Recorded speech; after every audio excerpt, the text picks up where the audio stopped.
With Mr. Review, we spring into action with breaking reviews.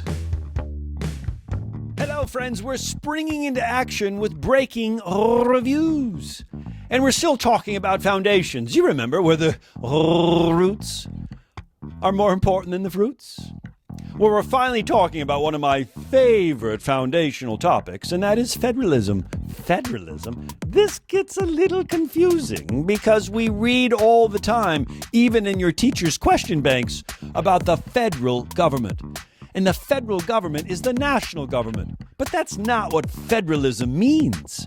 Federalism means is we actually separate powers between a national government, state governments, and local governments. We almost have dual governments, multiple sovereigns. Yes, your principal can make decisions that maybe the national government has no say over. Your government, your principal is sovereign. Your governor's sovereign. He can make or she can make decisions that, again, are not a part of the national government agenda. This is federalism. Ooh, excuse me, makes me choke up some because it's so unique and so different from most other governments around the world. At least back in 1789, I thought it was a genius idea, that federalism. But it does remind us of some important words. If something is enumerated, this is a power that's given to the United States government, the central government, in the U.S. Constitution. If the power is concurrent, a concurrent power would be an example of something that the national governments can do, but the state and local governments can do as well. Law enforcement, police. We have the FBI, we've got state police, we've got local police. These are concurrent powers. So there are some powers that are exclusive to the national government, like foreign policy. Your state isn't making a treaty right now with South Korea, as far as I know. This is something exclusively given, foreign policy, to the national government. But your state right now is taxing you, like the national government is taxing you, like the state and local school district governments are taxing you. These are concurrent powers. Lots of government. More means less. At least that's what the founders thought. More governments would protect our liberties because each government wouldn't be as powerful as if we had just one. The genius of federalism. Of course, in my class, I call it the joy of federalism. But there are ways for the national government to try to persuade the state and local governments to do more and more what the national government wants.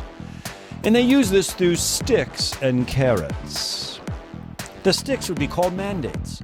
There are certain laws where the national government says, I don't care where you are or who you are, you all must do this. That's called a mandate. Sometimes they don't even give the money to do it. Mandates. Of course, one of our favorites is the Persons with Disabilities Act, right? The Americans with Disabilities Act was a mandate that forced all buildings to have, elevators. What a great idea. For those states that were still discriminating against the disabled, the Americans with Disability Act said, you can't do that anymore. We're protecting individual rights. I like that. That's a mandate I like. But I'm sure you can come up with some mandates that maybe we don't like. Look into that.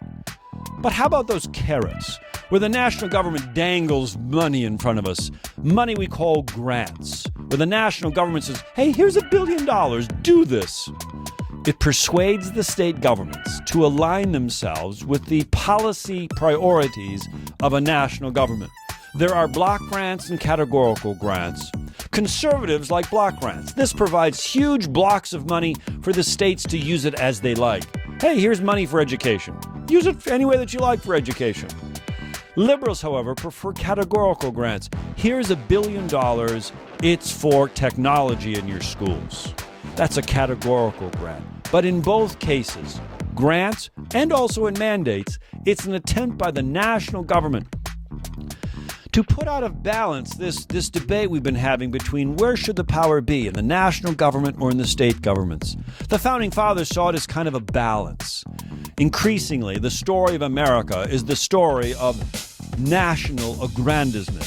The national government has grown more and more and more powerful. Do we still have federalism? Oh, we still have federalism.